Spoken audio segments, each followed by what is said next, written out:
चंद इस्तिलाहात शरई।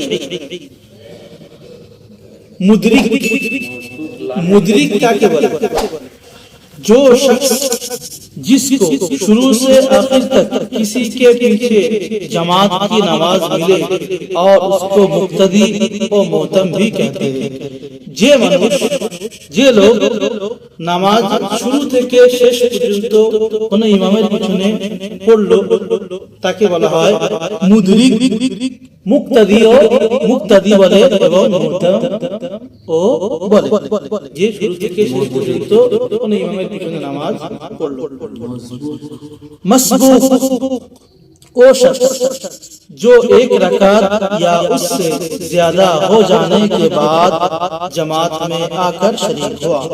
मसबूक ওই লোককে বলা হয় যে নামাজ শুরু হয়ে যাওয়ার পরে এসে জামাতের সঙ্গে যুক্ত হয়। এক রাকাত হয়ে গেছে বা দু রাকাত হয়ে গেছে, তারপরে এসে জামাতে যুক্ত হয়েছে, ওই লোককে কি বলা হয়? মসবুক।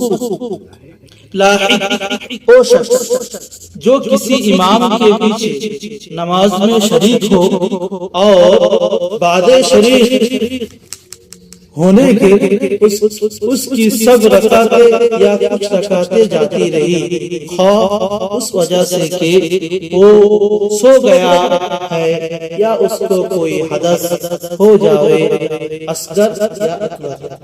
যদি বা কেউ ইমামের পিছনে নামাজটা শুরু করেছে, নামাজ ইমামের পিছনে শুরু করেছে, কোন কারণবশত সে হয়তো নামাজ পড়তে পড়তে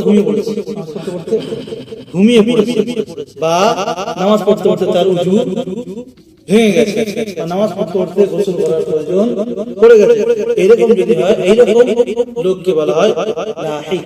কি বলা হয়? লাহিক।